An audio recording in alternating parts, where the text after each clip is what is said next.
idea after idea, and I've gotten nowhere. I just need to figure out how to make them feel. But how? How do I create something that lasts, something that has emotion? I've tried, especially with some of my newer work, and it still doesn't work out how I wish it would, until my grandfather came across that old camera and changed everything.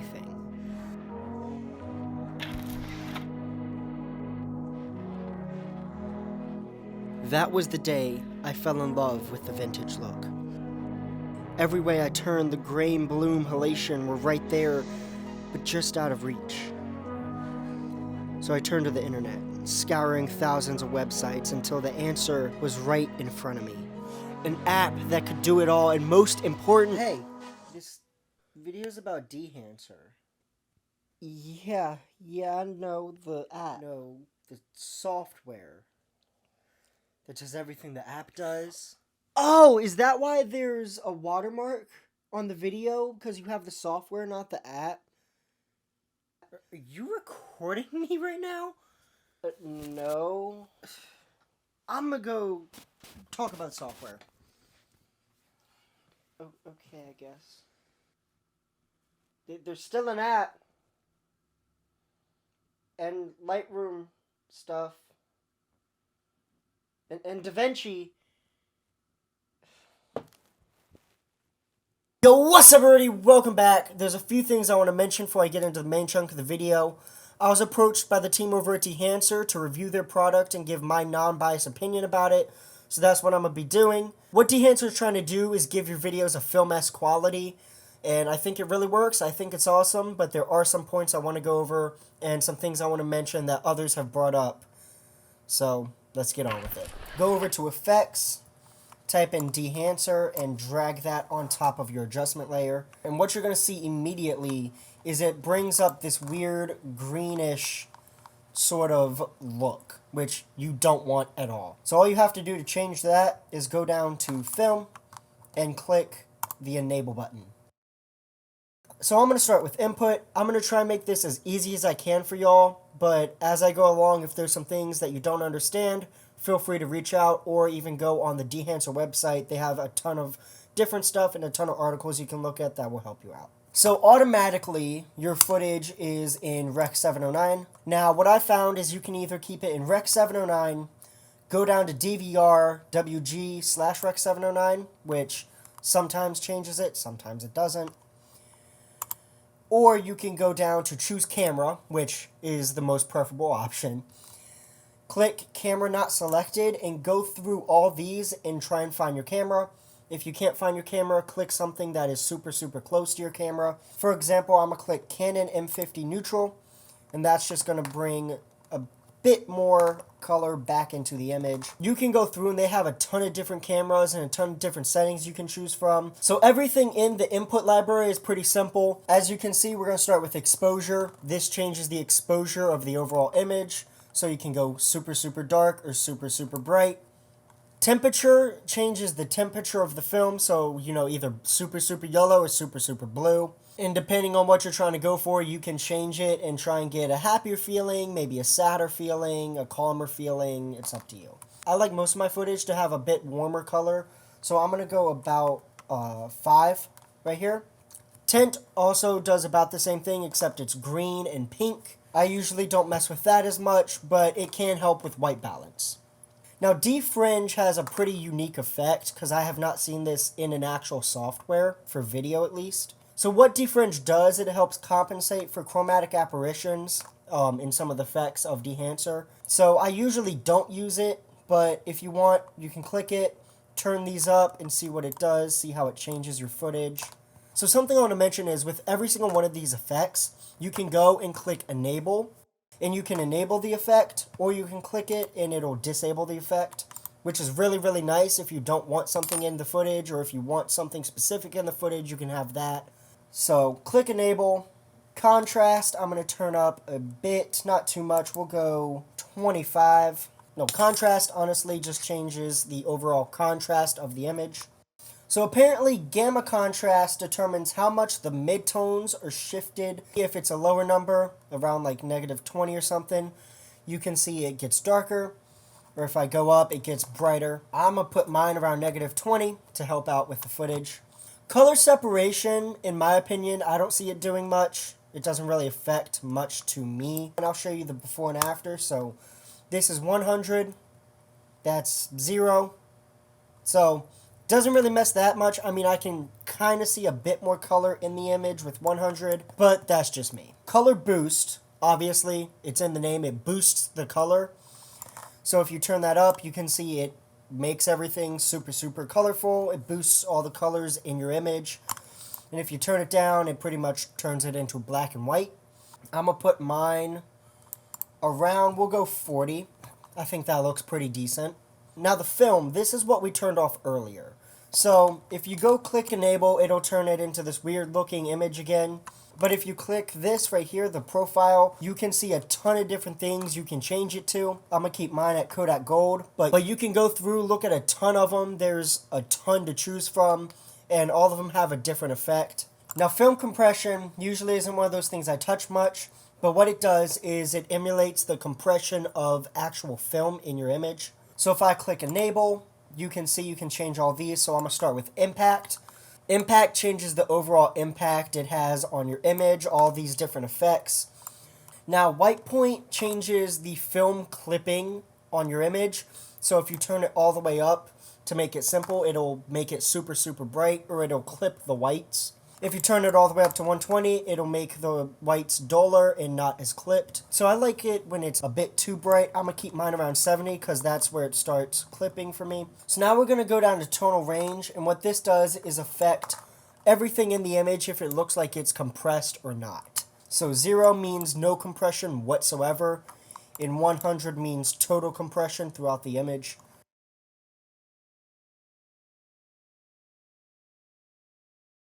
Now, color density also has a similar effect, as it affects the color directly in your compressed range.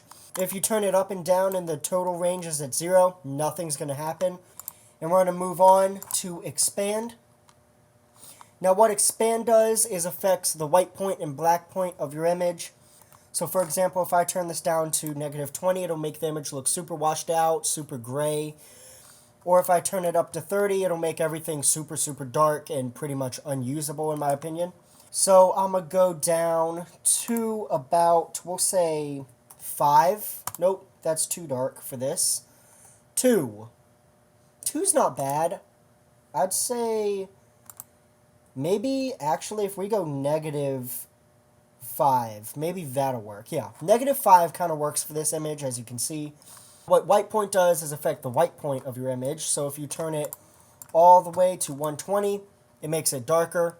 And if you turn it to 30, it makes it super, super bright and, once again, pretty much unusable. So I'm going to put mine back at 100, and I'm going to drag it down to about 85, just like that. Profile, you see it says normal or luma. This either makes the black and white point affect the normal channel or the luma channel. And that's what expand does. Now print, I'm going to kind of skip over as quick as I can. Now what it's trying to do is emulate the image actually being printed. There's a few different effects here. You have print film, glossy paper, film log, linear.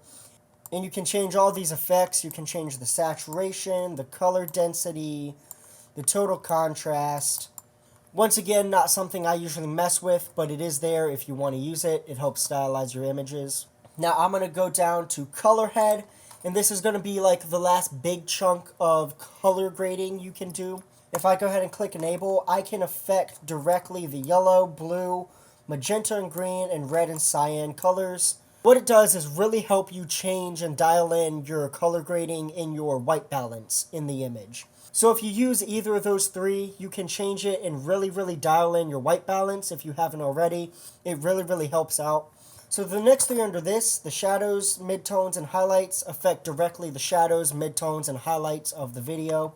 So if I move this, I can change the shadows, blue or yellow. We'll say 20, -20, my bad. So midtones directly affect the midtones of the image, the overall image pretty much. So I can make it super yellow, super blue. I'm going to keep it at 0 for now. And then highlights affect the highlights specifically. As you can see, every area that has been like really whited out is now yellow, or it's now super blue.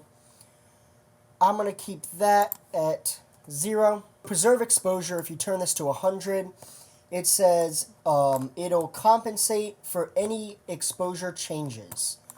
So that's pretty cool. If the exposure changes any in this effect, it'll automatically compensate for it, make it look better. Now we're past all the color grading stuff. We're into the actual chunk of the effects. So all these can be super dialed in to however you want specifically, and you can change all the parameters. So I'm going to start with film grain. We're going to go custom, and as you can see, it brings up all these different things. I'm going to start with size. All size does is change the size of the grain. I'm going to keep mine around 5. I do like some grain, not too much. The amount, what this does is change the amount of grain, so how much grain is actually in the image. So I'm going to keep mine about, I'll say 10. Now, film resolution is something that does affect your image a lot, and you wouldn't even know if you don't know what it is. So if I turn film resolution to 0, pretty much it's going to make the resolution of the image not look as crisp. And if I turn it to 100, it's going to make the image more crisp, look better overall because you have all the detail back in your image. So next we're going to go to these 3 effects: shadows, midtones, and highlights. So what these 3 effects do is directly affect either the shadows, the midtones, or the highlights, and how much grain is in them. I'm going to keep my shadows at 50, midtones around 60, and highlights I'll put around 40. What chroma affects is if there is colored noise in your image or not. Film type is either positive or negative. Negative allows more grain in the video for some reason. I don't exactly know why. Now these are very highly sought after effects. How do you use them? I've seen a ton of different videos on how to get the best bloom in your image and stuff like that. Use a mist filter. But honestly, without a mist filter, this works wonders and it looks really good. So I start with bloom. I'm going to click enable. I'm going to click custom. You can also click mask mode on either of these effects, which will show you the areas it's affecting. What the highlights setting really is like a sensitivity setting from what I've seen.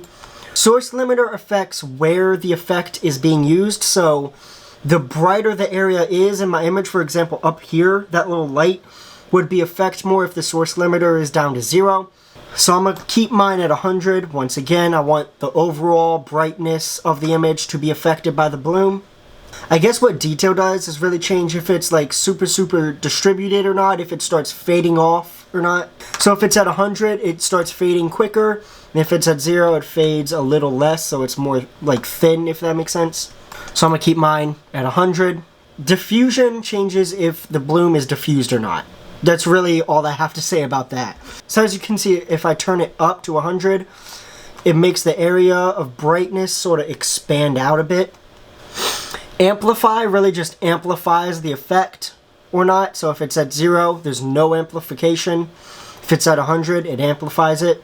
I'm going to put amplification, the amplify effect, all the way to 70. Saturation changes the saturation of the bloom. So as it expands, do you want it pretty much just expanding no color? Or do you want it expanding like yellow, blue, green? And then impact changes the impact of all the effects overall. So I'm going to keep my impact still around 50. I think that's a decent amount, halfway. And then I'm just going to show you real quick what all we affected, how the bloom has changed. So this is with the bloom enabled. This is what it looks like.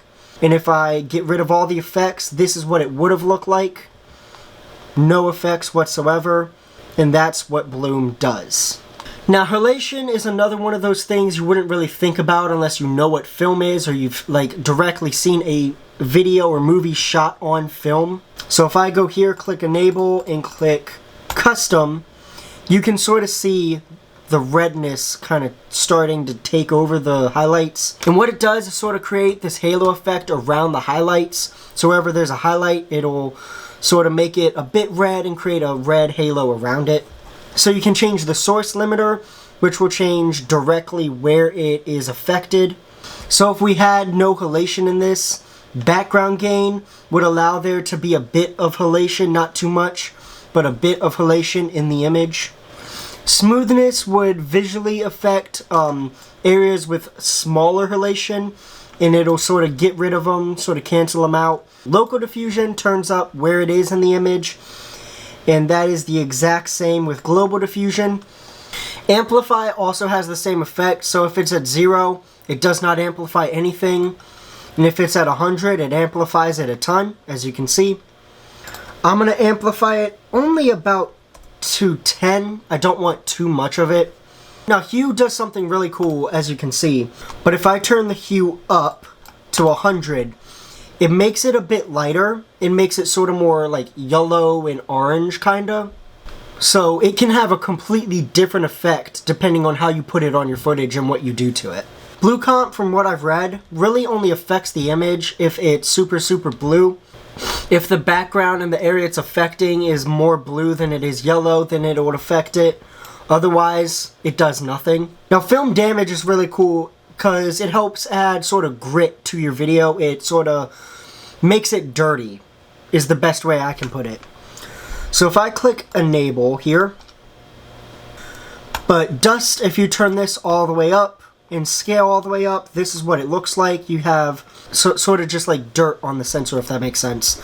And you have black and white. Now that's important because if you go down to black and white right here, white dash black, you can either change it to everything goes black, so you can see one right here, one over here, or you can turn it to 0 and it'll make everything white.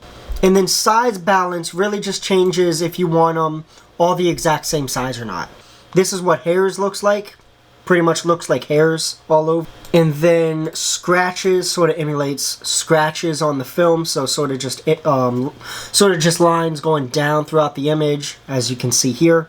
So I'm going to go through the next few settings a bit quicker to save on time, but just know you can change any of these settings to however you want. You can customize them however, and they will work exactly how you make them. So the best way to describe Film Breathe is as if you were trying to make it look like it was coming out of a projector, or like a really old film projector. It's kind of, it makes the image go sort of like darker, then brighter, then darker, then brighter, then darker, then brighter. You know, gate weave is pretty interesting. So I'm going to also put this at 8mm Super 8. If I click on this, it's going to make it so the image is sort of wobbling back and forth. Now, overscreen is really cool. So instead of having to go out and buy for these overscreen elements to make your image look like Super 8, this is all you have to do. Click enable, click the first thing, the gate type, and go to Super 8. Boom. Just like that. Now you don't have to go out and pay for these on-screen elements, and you have this along with a ton of other effects you can also use. Vignette. All it really does is add a vignette to your footage, if you know what that is. Monitor is really cool because it can help you with your color grading as well, but you have to know how to use it. So I'm going to tell you what it does. I'm not going to explain in depth, but it does show you the clipping indicator, or you can click false color, and it'll give you your color spectrum, how bright everything is, how dark everything is, and that can help you color grade it. So I want to end this off with my final thoughts and my final notes on everything. One big concern everybody has is the price.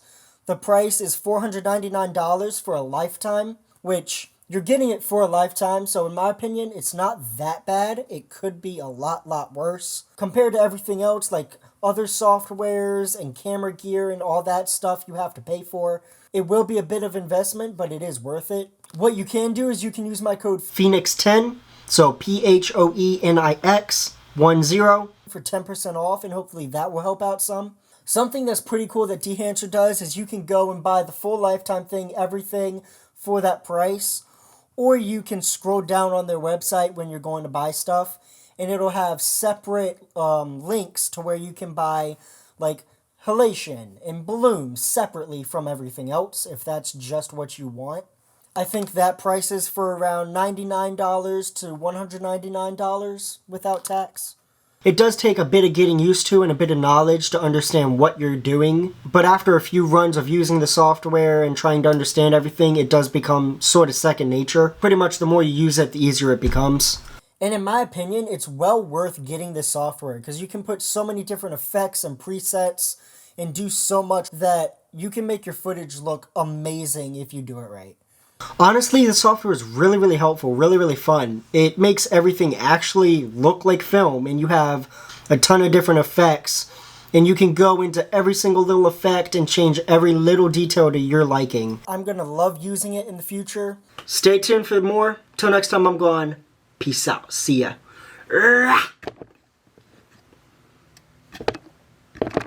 Why is it not working?